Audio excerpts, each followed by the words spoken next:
an exclusive XM presentation. Jay Mohr is about to get unmasked. Unmasked. Truth in comedy. Swimming through the inner soul of the comedic mind. Unmasked. On XM Satellite Radio. Uncensored conversation with America's most compelling comedic mind. Unmasked. Pay no attention to that man behind the curtain. Yeah. The whole East Coast, man, we got good homeless people. New York City, you walk down the street 4 o'clock in the morning, it'll be snowing out, 2 degrees, guy will crawl out of the gutter wearing a diaper and an eye patch holding a rock. Ah! What the fuck was that? Holy, here, take it all. That was awesome. How did you fit in there? This is Unmasked with Jay Mohr, an XM exclusive comedy presentation. Now, from Comics Comedy Club in New York City, here's host Ron Bennington. Thank you, everybody.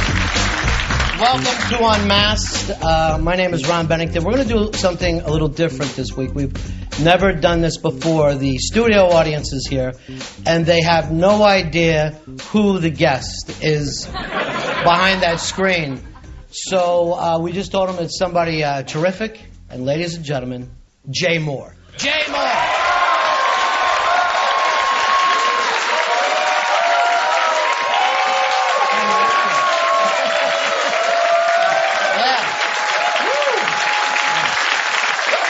Welcome.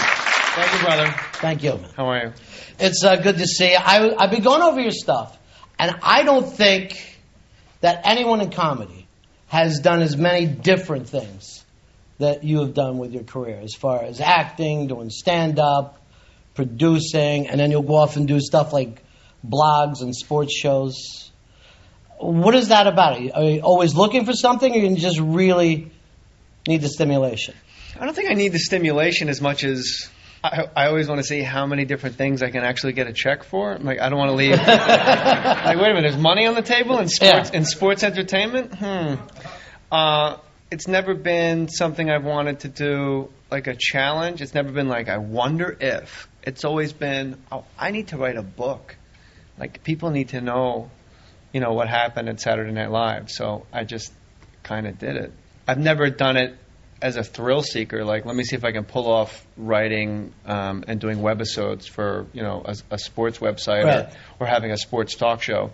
It's always just been a logical next step. Like, why wouldn't I sit down and interview sports athletes? It's what I like to do. I think I'm kind of funny. I think it could work. So I've always just tried things that seem like to be the next thing to do. You need income. You need to find out a way to make money. You need to continue to do things that you love and that you like. And as long as people don't, slam the door shut and tell you that this is absolutely not going to happen. Yeah, I mean, I get that it's nice to have different revenue sources, but you also go up and jump on stage for free, and I know that you pick up the phone and call radio shows. I don't really go on stage. I don't really go on stage for free anymore. You'll never pop up on stage somewhere? For what? Just to practice, stay.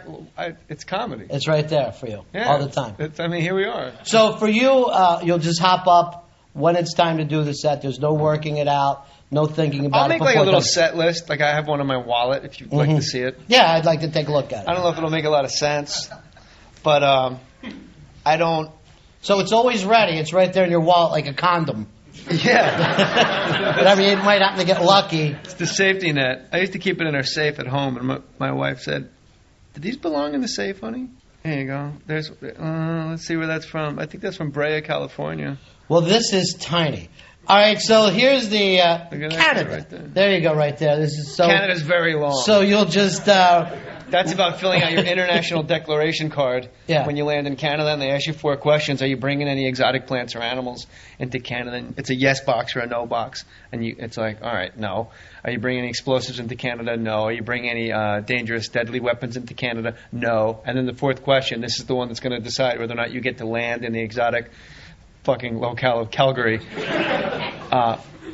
Will you be visiting a farm while you're in Canada? And I start thinking, what's on the farm? Like, why would they put that? Like, think of it like explosives, deadly weapons, endangered species, things that are going to die, things that will die, things that will make things die. Farm, just farm. So I checked no, but I'm thinking yes, right? And I looked at my friend Matt, who you met, who's here, and I'm like, what did you put for form? He goes, I put no, but we're going, right? I'm like, yeah, high five, down low. Don't let them see us high five. They'll pull us over. I don't know how they would pull us over on a plane exactly, but it's a very long version of that story. So you have that all memorized just off the word Canada. Yeah. That's all there for you. Yeah. Now, did you write that bit on stage, or you write that at home, or? No, I thought of it. I don't really write anything at home, like writing it out. I just think there's like maybe 3 beats to it, and then when I'm talking it out on stage, you have to understand too. It's when you're headlining, you have much more time and space to mold and to work with an audience. Like when you're a middle act and trying to make your bones, you can't go up there and like work out a bit. Like you that's when you're doing it in front of the mirror at your house. And you think you get that freedom because they know you. It's kind of almost like if you told a story to your friends. Well, yeah, they're there because they think I'm funny.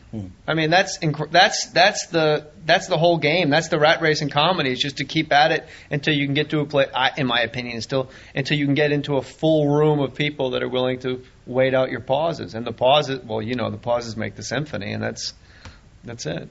So growing up, you're a kid, right, in Jersey? Jersey. Once I was a kid, yeah. And you were one of those people you knew from the beginning. You wanted to do stand-up. I wanted to be an actor first. I used to put like little, like, those little like Andy Cap hats. Sure. And I remember I had an Andy Cap hat, and I took my sister's lipstick. I was probably like 6 years old, and I put it on my lips, and I came. No.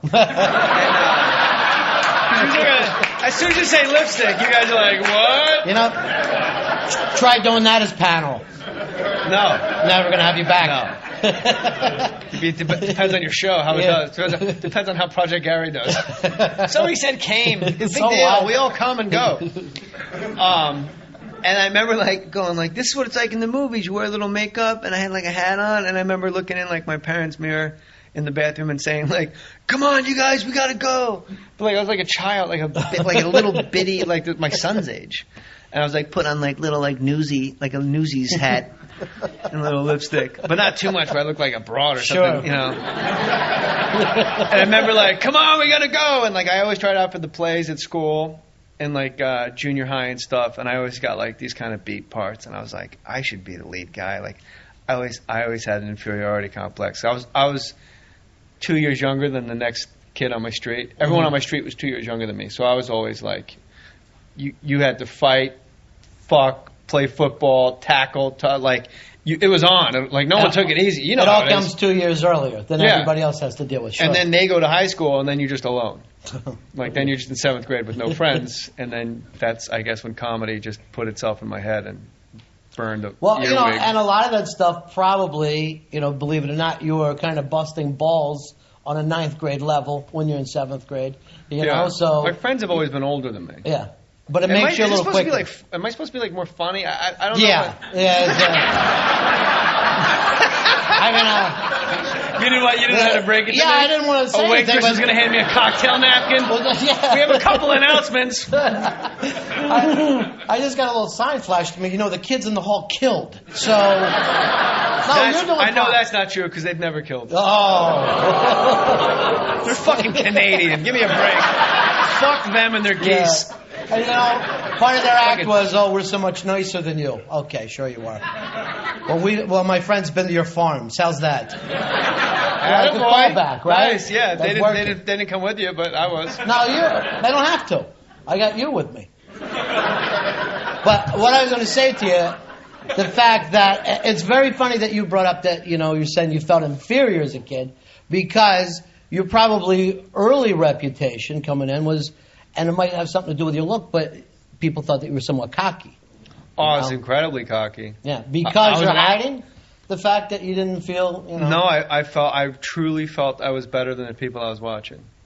And I truly felt I can do that and I can do it better and I just need a chance. And then when the chance didn't come, it never came when I wanted it to come. Right. And it made me infurious. It made me furious. I was infuriated and I was furious. So it made me infurious. I was infurious. You're making up new rules. You're so angry. New words and new rules. A word called rules for words. Sure.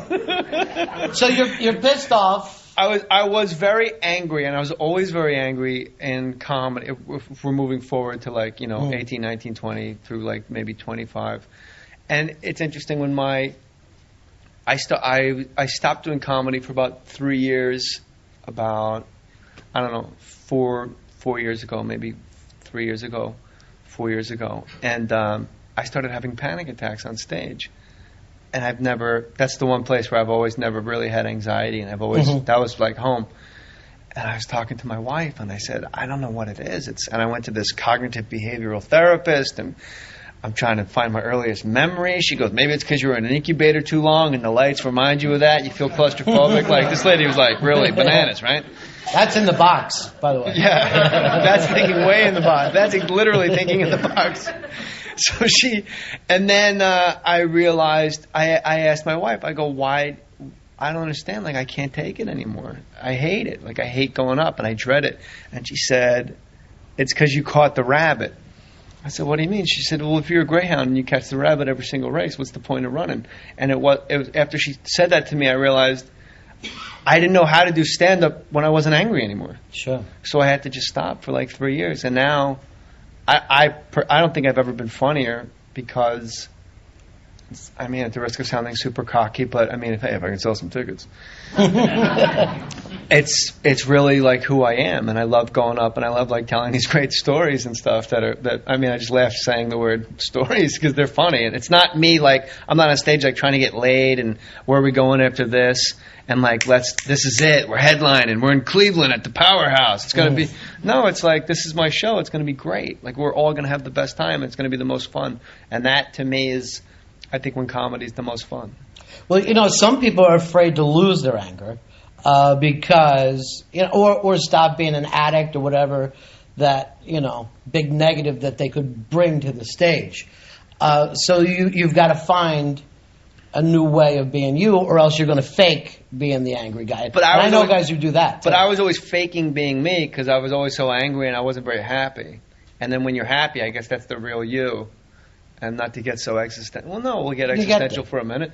But when you become truly happy, and there's I don't want anything. I don't really want anything. There's really nothing. I go, if only this, if only that. So when I go up on stage, it's really a pleasure to just sit in front of a couple hundred or 1,000 people and just tell stories about my kid or tell stories about something that happened to me and my wife at the Liberace Museum or something just bizarre stories, and that just gets incredibly infectious and fun. It's where I don't know. It sounds so goddamn pretentious, but it's where. It took me a very long time to get... It's exactly what Buddy Hackett told me. It's the exact timeline Buddy Hackett told me it would take to find out my actual voice, which is I didn't realize until this very moment. And I didn't realize till right now that I followed the exact timeline when he was alive, that he told me how long it would take me to actually be the comic that I am. And how long did he say it was going to be? He said, for 10 years, you're just up there, you're just trying to get laid. You don't even know what the hell you're doing. And he said... He said it would be about 17, 18 years. And no young comic ever wants to hear that. That's the worst. You're like, what do you mean? I'm killing. I kill every night. He goes, it ain't about killing, kid. He said, what's your monitor on stage? Did I ever tell you the story? I go, we're on the set of Paulie. Oh, to audition for the. You want to? Can we sidetrack it all? I don't know the format, so I don't know if you. There isn't one. Okay. The format is Jay Mohr. Whatever you want to talk about. All right. Listen to this. You've seen the movie Paulie. You can tell a real asshole. Somebody goes like, "When do you make another Paulie?" It's like, "Fuck you, your kid loved Paulie. Go fuck yourself." It's a fucking good movie. Jenna Rollins is in it. You prick. How bad can it be?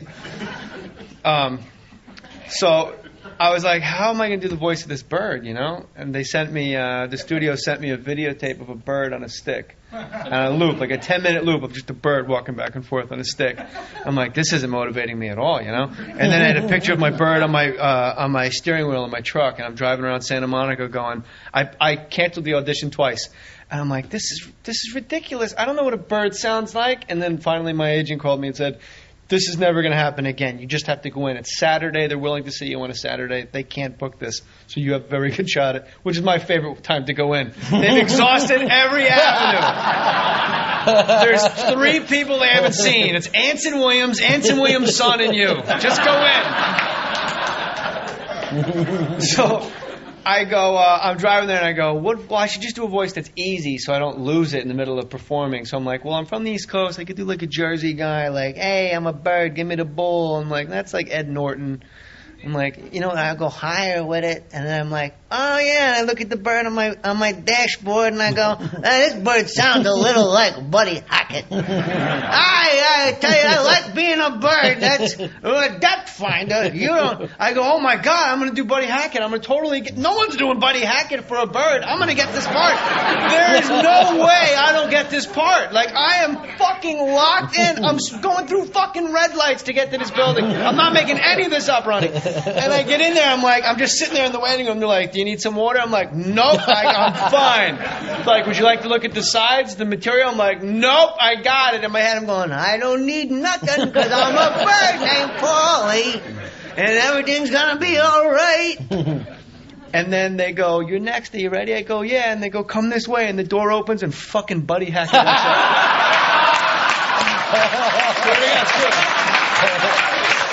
That's a true story.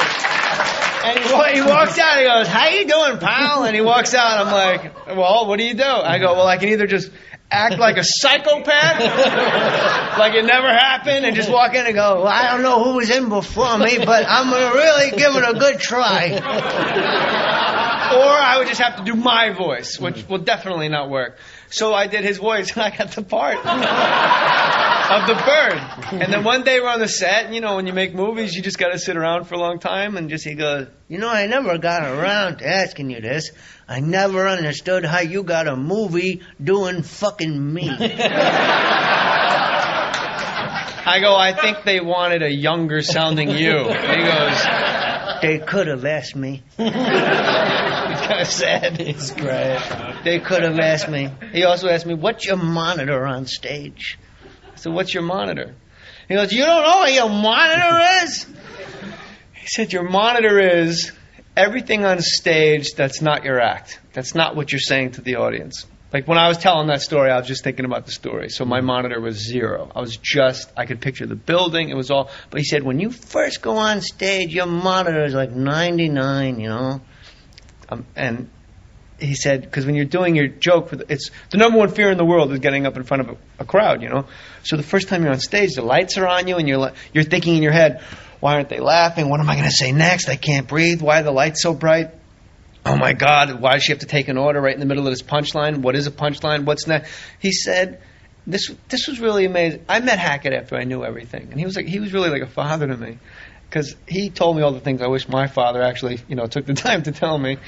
He said, think of, and this isn't about me, this is about Hackett. So he said, think about how talented you are, that your monitor was at 99. Using 1% of the talent inside you, they still wanted you to come back. You're a special guy. And it made me, that was the first time where, like, Hackett really sold us on Jeff Ross, myself, Ralphie May, and, like, we were like, comics are brothers. And Bob Newhart, who you had out here, said it's the second smallest club in the United States. Headlining comics is the second smallest club behind Living Presidents in the United States, which I always found amazing. But Hackett said your monitor is basically every thought that's not what you're saying on stage. And as you get older and as you get better, your monitor will get lower and lower and lower. And he said, what do you think your monitor is now? And I said, at the time we were shooting the movie, I said, I think it's probably about 20. And I said, what's your monitor? And I thought for sure he was going to say, what? 0, right? He goes, 1. I go, why 1? He goes, I got to know where the fire exits are in case something happens. But after I see the exit signs, they got 100% of 99 the whole way. Right, man. You say something. No. I'm getting paid too. Black girl! So, by the way, one of the really great things about you, too, is that you got that gene that you can do impressions. You do impressions that a lot of impressionists don't do, professional impressionists don't do. Well, I always thought the impressions that the impressionists are doing are just, like, who wants to hear Nicholson and George Bush? Right. You know? I probably could do them if I tried, but I don't know. It's like I'd much rather do Chris Penn and Harvey Keitel. Yeah, and I'd rather do the two different Pacinos, which always has fascinated me, which we've talked about. Because when Pacino started, he sounded like Tyne Daly and Cagney and Lacey. He kind of walked around. He was real cocky. He'd say, "Yes, sir. All right, sir. We got it, Harv. It's okay. It's all right. You got guys doing undercover work out there. They're wearing black shoes and white socks. That ain't gonna fly, man. That ain't gonna fly, man." And then all of a sudden, like somewhere around Haiti, turned into like Big Daddy. Big Daddy, a cat on a hot tin roof, Maggie. God's an absentee landlord, Kevin. Guys like you are my job. It's better standing up. No, Then you have to go, I disagree. And you got to make sure you chew all your words. Yo, you look good. Ron Bennington. God bless you. When you get something like that, how do you know? Are you working at it, or does it just kind of come? I can either do it immediately, or it's a fool's mission. You got so much success in the very early stages of your career, more than 99% of the guys. 99.9, right. Who jump up on stage. And yet it still wasn't enough for you. You still needed more. If you're not happy, you're not happy. You're going to find the next step is, there's always going to be a rung ahead of you if you want it there. Mm-hmm. You're always going to say, well, why isn't my name above the title? Who are these people? Who's this guy? Who's that actor? I've never heard of him. Why has this guy got a name above the title? Well, how come I'm not making money like that guy's making? It just stems from your personal station in life. And if you're happy, you really just don't give a shit anymore. So nothing could please you then, no matter what you were getting? Obviously not. No. Apparently not. Obviously not. And I guess that most people have picked up your book, Gasping for Airtime, which is really one of the best books, I think, about like that underside of the American dream. Just how the American dream can turn into a nightmare. Yeah. Because you can't get, for a young guy, a better shot than saying, I'm on Saturday Night Live. Yeah, instant legitimacy. Yeah, I mean, it changes everything. It's suddenly, you're wearing the Hells Angels patch and no one's going to fuck with you. And for you, it turned dark fairly quick. It didn't turn dark. I just showed up dark. It was your fault. I think it was everybody's fault. Mm-hmm. I mean, the show has no structure to it whatsoever. Mm-hmm. There's no reason the monologue should be written Saturday afternoon, considering it's a live show. And you would think a host coming in, you'd maybe have that for them Monday. You're like, this is going to be your monologue. We can work on it. But like weird things like that. When I didn't have a computer and everybody wrote their sketches on computers and emailed it to each other, whatever you do when you send documents back and forth. So it's like me and Dave Attell shared an office, and we were like the two a-holes with yellow legal pads and pencils, like writing sketches out longhand and erasing it. And then you go, where do you put a sketch when it's done? Like, where does it go? And you're going to ask somebody who's in the middle of, I'd ask, where do we hand in our sketches? And they were like, what? Like, what are you talking? Because they just hit a button and it gets sent to the magic sketch land. Jim Downey told me when I was there, you should go to the writers' offices, because they're all here tonight and maybe tomorrow night. Just stop in for 5 minutes. Just do a bunch of impressions, like get on their side. And just go from office to office. Let them know that you're funny. Hello, I know you were waiting for me. Like, I've been there 2 days. They're going to go like, who's this asshole that you keep popping in and doing Alan Arkin? That wasn't it. It's like, no, it's not Alan Arkin, it's Walken. Yeah, sure. They're very similar, Walken and Arkin. So when you showed up, you felt like... The ocean? We have to fly over the ocean to get to Scranton, Pennsylvania? Yeah, the ocean. We have to fly over the ocean to get to Scranton. Are we still moving? See, but this is the thing. Why maybe I'm on Jim Downey's side here, because all those things should have killed on Saturday Night Live. The stuff that you're doing in here, the stuff that you have together, you came in with those voices. It seems like, let's take this kid, let's find some sketches for him, and in 3-4 months we've got a major league star here. This is like a therapist's couch, because I'm realizing now I wasn't as cocky as I thought I was. Mm-hmm. Because if I really was as cocky as I said a little while ago, I would have went from office to office and went, gotta dance, gotta sing. What's wrong with that? I found it fucking humiliating and incredibly embarrassing. Like, I don't want to go into like Fred Wolf or, an office with Farley in. I'm going to walk into an office with Farley and go, hey guys, little bit. I mean, it's like. But no matter what that uncomfortability would have been at first, and I agree with you, that they should have came into you and said, we want to see what you have to done. It should have been easy to get you over on that show. And the thing about the book that, I mean, it's a tough read, is just to see this thing keep spiraling and spiraling, and it's just eating you apart. Well, I got a panic disorder very early on. I live with panic. But if you have panic, you should read the book, because I've long since made any money from it. So it's not a plug. But there's a wonderful world of pharmaceuticals out there, and you can get help. And it's just, I started having panic attacks while I was on Saturday Night Live. So not only did I not know why I wasn't getting in sketches and stuff, I thought I was dying. Like, I actually thought I was having a heart attack on a regular basis. And then it's live. So when you do get in a sketch, you get this anticipatory dread of what's worse than the actual panic, because it comes a lot, but what happens constantly is the anticipatory dread of what if I get panic. Fear the fear. Exactly. I'm in a sketch. Well, what if I have a panic attack when I'm in the middle of a sketch? And I don't know if you remember the story about when I was finally in a fucking motivational speaker sketch. And it was with Martin Lawrence, and it was Scared Straight. We were all like derelict kids, and Martin Lawrence had like no teeth, and Farley was, "Meow, I'm Matt Foley," and it was him doing Scared Straight in a prison outfit. And I was like, I'm finally in a motivational speaker sketch. It's going to be the best. And I put on my this pocket right here. That's where I keep all my Klonopin in case I flip out. I take a little pill. I don't know, but I mean that is like something.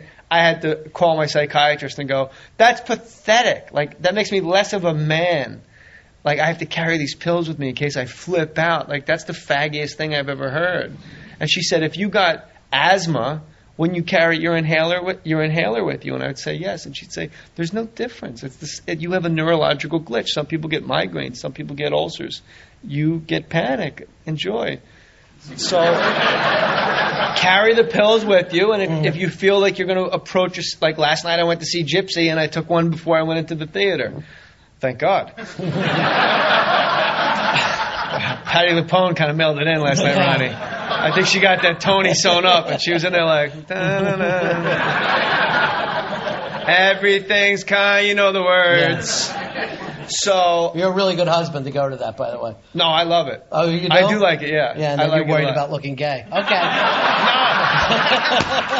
I don't care about looking gay. Now. Man, I'm set. I'm set. So, long story short, I put my wardrobe on for the Martin Lawrence sketch. Finally, I'm in this wonderful sketch that we all want to. Who doesn't want to be in a Matt Foley sketch, right? And my pants didn't have pockets. And I had no place to put my Klonopin, my pills. And I had like a panic attack in my dressing room. So I did the whole sketch with 5 Klonopin in my hand. And I was just sitting, but I was sweating so bad that I thought they were going to dissolve in my hand. So I had to hold my hand open enough that air could get to the pills, but I couldn't open it enough where pills would fall out on live television, on TV. And then I started thinking, I don't know what my lines. I didn't have any lines. I don't know what my lines are. And I'm looking at the cue cards, and there's a different color marker for each actor. And I'm like, which color am I? I don't know. And then suddenly it's, and we're clear. And I'm like, what the fuck just happened? But I mean, it's madness. And it's just stuff like that all the time. There's your monitor is about 100, right? 110, yeah, right? There's no thinking about your heart, your lungs. Well, I just don't let, people are going to think I'm a drug addict if I let these pills fall out of my hand. But I have to let air get to them, otherwise they'll dissolve, and I won't be able. How am I going to? You know what? I'll hold them in this hand because the camera's over there, and I can act like I'm coughing, and I go put one in my mouth. It's just absurd. And I'm thinking if you could have been a little older, a little more mature, and got that Saturday Night Live gig, it would have made all the difference in the world. Maybe not. No. Because I don't know anyone that's been on Saturday Night Live that when they started and they were just in the rotation. It's not like you get called up from AAA, you're the fifth starter, you're in the rotation the whole time. Ellen Cleghorn was kind of like the only one where, like, her first show, she had the first sketch. She was like Zoraida, the phone page with Michael Jordan. Like, they just put her up like, we found a black person. There's not going to be a guy dressed as a black woman. We got a black woman. This has never happened. But everyone, like, you got to go through the year of and featuring Fez Watley. So I don't know. No matter how old I was, if I would be willing to wait my turn after that long, because it's really not different for anyone. Sandler, Dana Carvey, everyone, Farley, they were always the guy in the background for half a year, and I can't take it.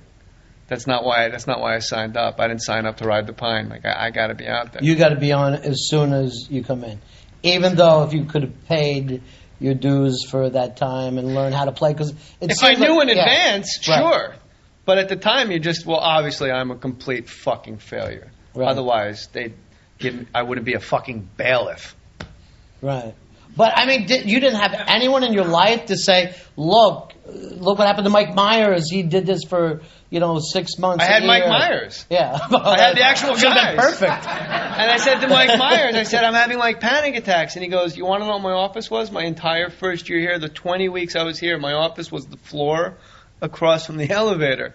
And I go, why? He goes, because no one ever really told me you're hired. And I didn't want to bring up that I had no office because maybe they made a mistake. No one said, like, welcome aboard, Mike.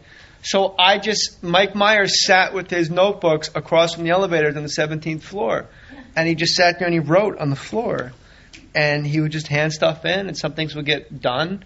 But it's not like, hey, good sketch, way to go. Because that would mean, like, you're here, you're a part of the community. And he said he had a tennis ball. And whenever the elevator doors would open, he'd throw the tennis ball from sitting down, Indian style, and it would hit the back of the elevator and come back and he would catch it. And I'd say, well, what would happen when there was people in the elevator? And he goes, that was the best.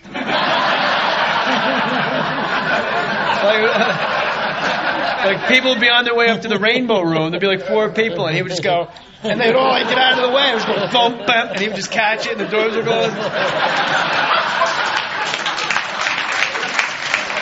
So I did talk to him, and they tell you not to worry about it, don't worry about it, don't worry about it. But sketches get cut, too, and, you call your family and your friends, like, I got a sketch on. And everybody's happy for you, and then it gets cut, and they stay up till, 1:45.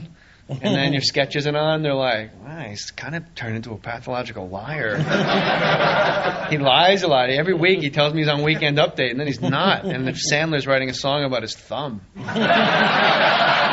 Left thumb, you're the one. I like you better than my right one. It's easy to be Sandler. I know, but I don't think he's ever going to be friends with you now. Well, you'll never talk to him at Laker games. I didn't say I didn't like the left thumb song. Schism? Flezou.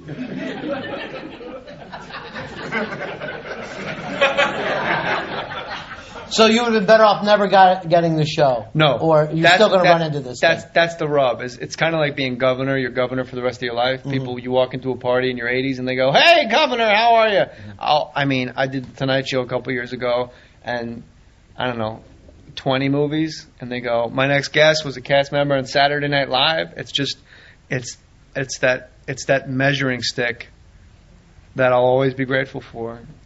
And it was worth it, obviously. I mean, we're sitting here talking. It's interesting enough that we're sitting here talking about it. Right. But I there's Farley stories and that I could make myself cry telling you, and like Hartman stories, and the last chapter of the book is really like kind of sums up that it was awful, but Jesus Christ, like who's that lucky to be someplace so awful? Yeah, I mean, you go back to Farley and. One of those guys that, and he's been, over 10 years now, he's been gone. People have still not stopped talking about him. Yeah. He comes up all the time. I think he was he was he you could say like someone's the funniest person of all time, and I don't know, but he was he was an actual force. It's kind of, there's very few people that are so funny that it actually radiates, kind of like when you're on acid and you can see particles moving around. Like that was Farley. I say to you because I know you know. Got a slight idea what that's about. Like Farley was a guy, like he actually fucking hummed when he came in a room. His body was like this tuning fork, and it affected you, like you felt it too. And like he was just the most beautiful man I'd ever. My grandfather, my mother's father, is the most beautiful man I'd ever known. But after that, it's Farley. Like the guy was. It's as if the actual sun walked into the room. You'll never be able to fully explain Farley. Well, it's kind of an interesting thing because you go back to saying how unhappy you were when you also have this gift that has been given to you. You could say the same thing of Farley. He has a gift that not only could he make everybody laugh, everybody wanted to hug the guy, love the guy, and then he still had that unhappiness that seems to go comedian to comedian to comedian, that there's something that you pay for getting that gift. There's a downside to it. There's an empty spot. But I'm not sure, like, with Chris, obviously it was addiction. And I know a lot of comics where whether it's a food addiction or a gambling addiction. I had a conversation with Hackett about it. I said when I was doing more sports on ESPN, I had my writing staff was all comics, and I would watch these guys every week get right up to being the best they could be, and they would just pull the fucking rug out from under themselves. Like it was like a goddamn Keystone Cop movie. Like, you're the funniest guy here. Why do you have to go get high and come back with no jokes? Like, I don't get it. And every comic I know does something where they get in their own way. Sure. Where they're their own. They are absolutely the number one reason they're not one step, at least 2 steps further along on the board. And I said that to Hackett, and I said, but the thing is, I don't know what mine is. I must have it because I'm a comic. I don't know what my thing is where I get in the way of myself because I'm doing pretty good. I'm doing great. This is, 8 years ago. I'm doing great. But I don't know what my thing is where I sabotage myself. And he goes, I know what it is. You haven't figured out what you are yet. I said, what do you mean? He said, are you a comic or are you an actor? I said, I'm both. And he said, very long pause, and he said, no, you're not. So I wrestled with that for years. Mm. And I mean, most of the addiction stuff that you're bringing up, it's still just self-medicating. It's going through the same thing that you were going with the panic, but instead of going to a shrink, you go to a bartender. Guys just trying to turn that feeling off. It's fucking maddening. Like, you just want to grab people and shake them and just say, what are you, like, just stop. Like, what are you doing? Yes, sir. Hello, Jay sir. Mohr, it's an absolute pleasure to see you. I mean, wow. One of my favorite shows of all time is Action, and Peter Dragon is a classic character. And kind of when you talk, what happened? What happened? It was critically acclaimed. I mean, did you try pitching it to Showtime or anybody else afterwards? It was such a great show. It was pitched first to HBO, and HBO wanted to own too much of the back end for the creators to sign off on that deal. So instead of caving into HBO, they said, well, why don't we shop it around town? They took it to Fox. Fox said, we'll take it, and you guys can keep all your points on the back end, and we'll just bleep out the curse words. So then HBO just fell off the planet at that point because everyone was going to make real network money on the show. So it was critically acclaimed, as it should. I don't have to be modest about it. It was a fucking fantastic show. It's truly, in my opinion, one of the great shows. It was opposite Friends. And then WWF was on UPN. So you talk about, so no one watched it. The reason Action got canceled is because no one watched it. I didn't know there were 6 networks until we took 6th place in our time slot for 13 consecutive weeks. I had no idea that was and you go, there's not fucking 6 networks. You go CBS, ABC, NBC, WB, UPN. Oh yeah, there's fucking 6 networks. You know what I love those? People will talk about that show, and yet nobody will talk about Friends. No one ever says, oh, I love Friends. And yet it's on 14 times a day. But I know. They must be just leaving their TV on. I don't understand why. There's some shows, I don't know why they're laughing. Like an Eddie Izzard concert. Oh. I don't understand. I'm not. He's obviously funny. You got to understand something about me. There's not a comic I begrudge. Dane Cook, God bless the guy. Carrot Top, whether you like him or not, he's a fucking great comic, because I don't know if you noticed, the seats are pretty goddamn full and it's a bigger room than this. God bless. So when I say these things, I'm not saying like, and that guy's a fucking asshole. I don't begrudge any comic what they're doing. I'm just like honestly telling you, I'm not sure. Like when I watch Sandra Bernhard, I don't know why they're laughing. And when I watch Friends, when someone goes, okay, a little too much information, and it's like a 4-second applause break, I go, what the fuck was so funny about that? That fucking Canadian scrunched up his face. Like, I just don't understand it. Like, and I know comedy pretty well. I know the math of it all, but I don't know why Jennifer Aniston going, yeah, that's, okay, I'm going to leave and come back in. And it's like this huge, long, like, Rachel's going to leave and come back in. Rachel. That guy sat down like he was done with his question. He forgot. He just walked away. Just went somewhere else. He said phooey. Someone over here in the background. Yes, what do you have for us? Hi, Jay. An actor trying to work my way out of the background. Is that Mikey Background? That is Mikey Background, yeah. Well, you emailed me. Howdy. What's up, buddy? What's up? Jane's Addiction? Huh? He's working with Catherine Zeta-Jones downtown right now. Was that right? Yeah, a couple of nights ago. How the fuck do we know that? I'm flattered that you think I'm a Ron and Fez fan? What is your audition preparation like, and has that changed as you've become more successful? I go in as if I'm shooting it that day. Like, I don't bring anything in with me. I dress. I don't like if I'm playing a cowboy, I'm not going to go in like with chaps and like a hat. But I'll wear like a flannel shirt and jeans. Like I'll meet him halfway. Just once, do the chaps.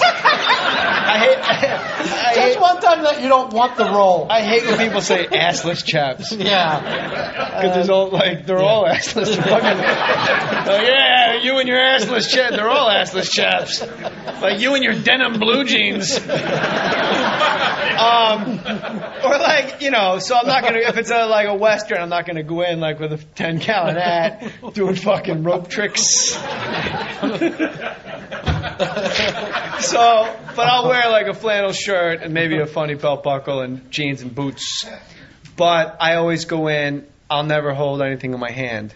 I'll never hold the material in my hand and read it. I go in like let's shoot it. Let's go. And if the fire alarm goes off, I know the lines. And if you start from page 3, I know what comes next. Like, I make sure I know it no matter what. You enjoy that process. I mean, that's something that you do. I don't enjoy getting to that spot because it's a lot of work. But once you're in, I like knowing that probably 90% of the people were going, stop. I thought you told, looking up and down from their pages, and I take great pride in being a professional and walking in like, I'm not fucking around. I want this part. Let's do it. It hasn't particularly worked for me. Well, the 20 movies, some success there. Do you have that one role that you were so close to, you should have got, and they didn't give it to you? Blue Streak, Martin Lawrence and Luke Wilson. It was mine, man. That was yours. They said, you only have to go audition once. And I said, all right. I mean, that's pretty good if that's your only one. Yeah.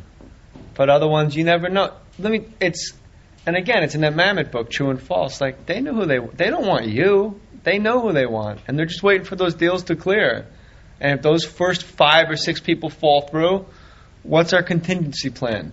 Let's call Jay Mohr or Matthew Lillard or like that middle. We're all. I'm serious. Like, there's just this middle class of guys floating around that make a good living that aren't like giant stars. It's us. But when you go, do they want Matthew McConaughey? Of course they fucking want. They don't want me. They want that guy. He's fucking huge and gorgeous. But so you got to do. There's no reason to say it. There's just no reason. You don't think he's a gorgeous guy? I didn't think you needed it. Why, you're just kind of stuttering? You're looking around. You don't think Matthew McConaughey's gorgeous? Yeah, I think he's beautiful. I can't get enough of him.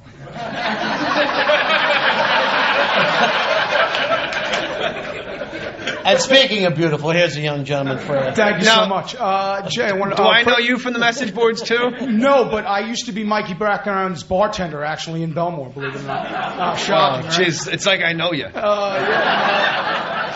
By the way, that was your whole time. Thank you. Thanks. That's all you get. What's up? I was going to ask, was there ever a moment on SNL when somebody like had a panic attack or dropped their lines and you saw it and you either helped them out and saved them or just let them twist in the wind?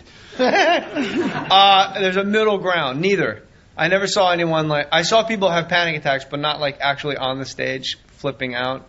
But there's other, like Norm had a Klonopin pocket too. Is that right? But I caught wind of that like halfway through the second season.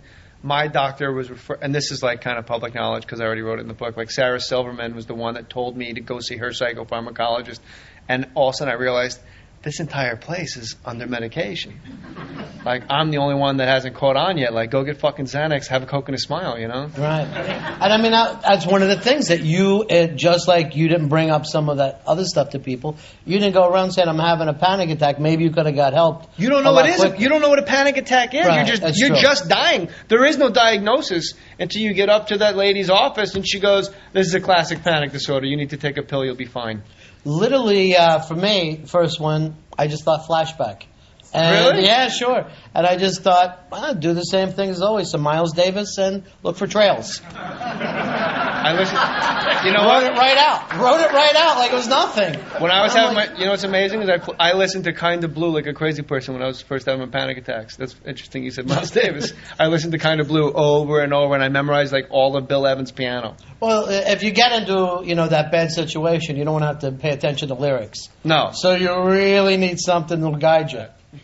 This young lady over here. I think we just keep talking about jazz, and like McCoy Tyner plays a great piano, one of my favorite things. But you know, if Saturday Night Live asked you to host, hold on, again like a big boy. Do you know this guy? No idea. If Saturday Night Live asked you to host, would you? If Saturday Night Live asked me to host, would I? You have to. Would I? Peg leg. So that was your whole question? Would you host Saturday Night Live? I tell them no! After what you put me through, I don't want my record sales to increase by 30%. Did you know that's a fact? If you do Saturday Night Live as a musician, it's 30%. Right off the bat. Right off the bat, 30%. Well, remember when it used to be like hip acts and, they would bring out people, but now it's almost the number one song of the week every week, Who's your favorite comic? Who's your favorite? Who's the best comic of all time? Of all time? Ever.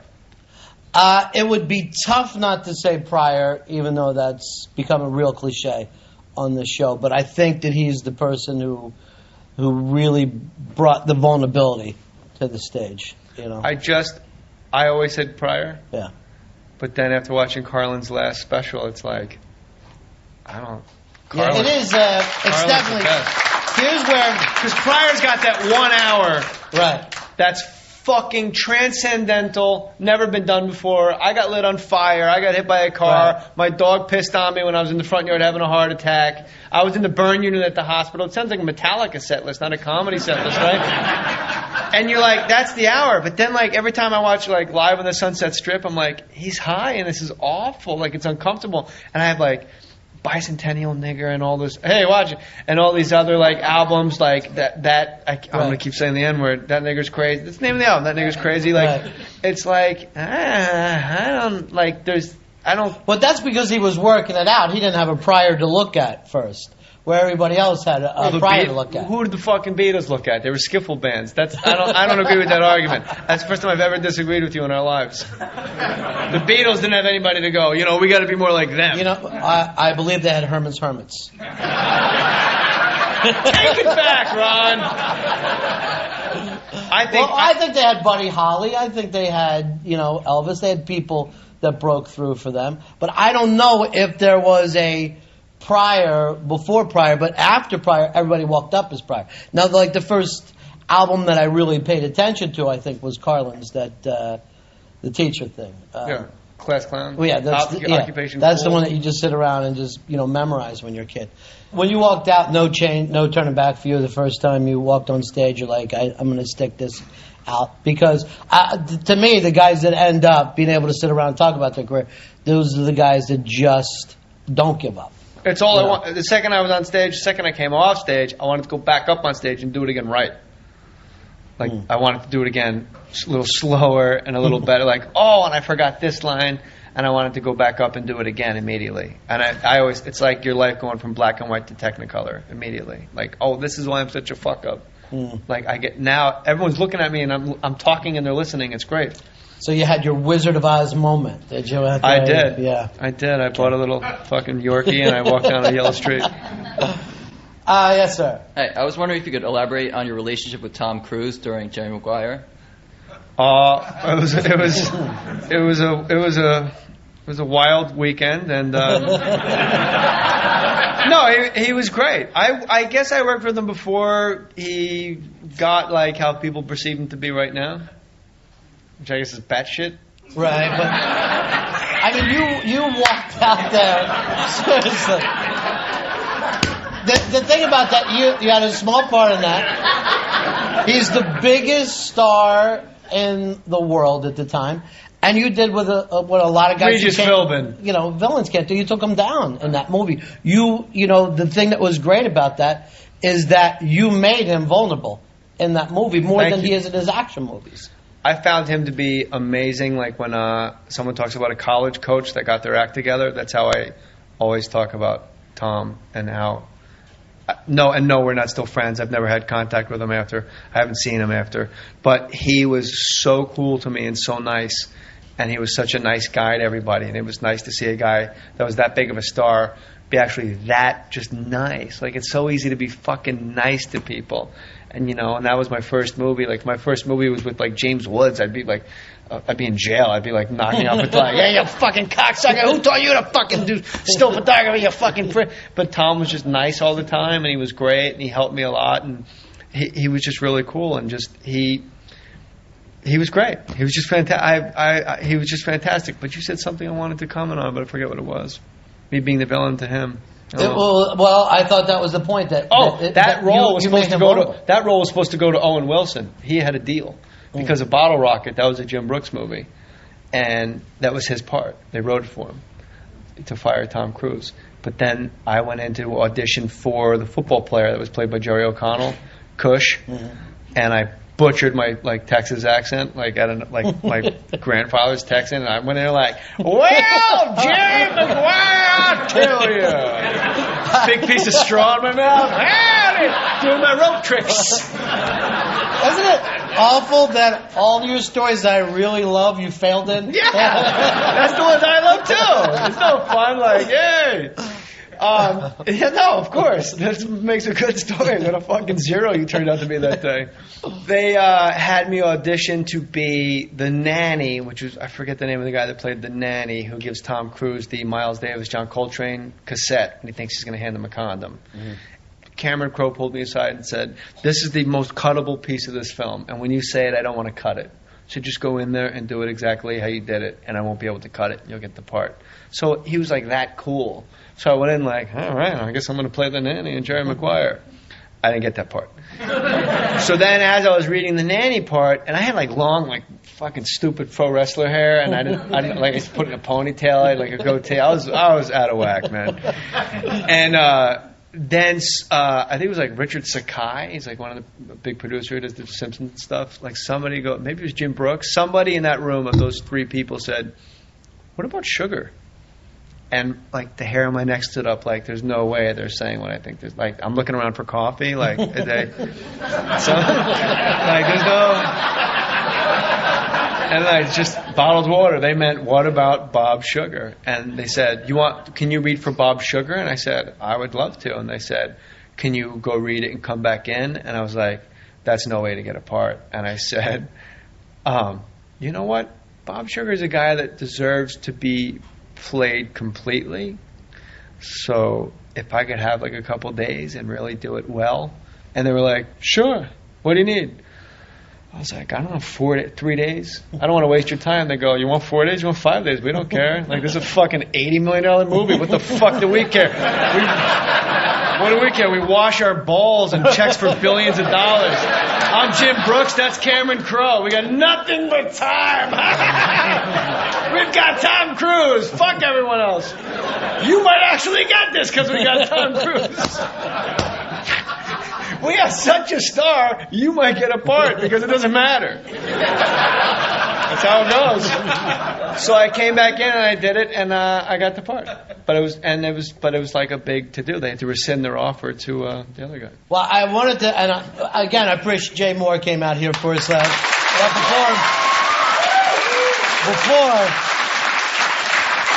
we let you go, I feel really bad if we didn't hear some nice guy out of you, if we didn't get a little Chris back. There is this girl who used to work at one of Daddy's clubs, Lady Eve. Hey, let's move some cars. It looks like Sam's fucking hot car lot out there. The man you just shot did 5 years in a federal... Only for you I would do this because it hurts my throat. The man you just shot... I can't do it. I'm laughing, Ronnie. The man you just shot... Picture me in like a fucking awful sweatsuit. The man you just shot holding my big phone. It was a major phone. It was like the beeper in fucking Casino. The man you just shot did 5 years in a federal penitentiary. He could have said my daddy's name and walked, but he didn't. He kept his mouth shut. He did his time like a fucking man. Now you're going to tell me that guy is going to decide out of the fucking blue to rip us off? Who is it? Oh, you want to hear Tracy Morgan, baby? Yeah. I love that woman so much, I'm going to take her behind the middle school and get her pregnant. Yeah. I'm straight sugar and booger. Jay Mohr's my uncle. There's a friend of mine, Bert. I told you about him earlier, but he was at a... Tracy went up to my friend Bert and goes, Bert, you want to go get nice? The thing about Tracy is the last sentence he says to you, it's like a homosexual come on, it seems like. He's like, yo, Ron, after the show, look, I love your show, Ron Bennington. You guys are legendary. But afterwards, me and you should go drink beers. We can have Heineken because they come in a green bottle. Jay Mohr, everybody. Jay Mohr. Thank you. Ronnie first. XM 202.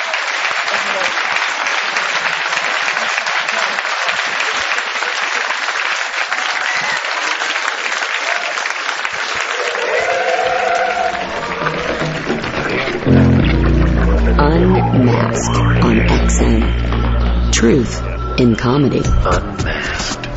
Swimming through the inner soul of the comedic mind. This XM exclusive comedy presentation was recorded at Comics Comedy Club in New York City. With thanks to Brina Grossman and Matt Kelly at Central Talent Booking, Jamie Karp, Megan Boja, Pam Schloss, Rick Hamilton, and James Anton. Unmasked with Jay Mohr was hosted by Ron Bennington. Recorded by Rob McCumber. Assisted by Jeff Rothman and Zach Berkman. Editing by William E. Black. Post-production by Aaron Lee. Executive producer, Kenny Curtis. Unmasked is produced exclusively by XM Satellite Radio.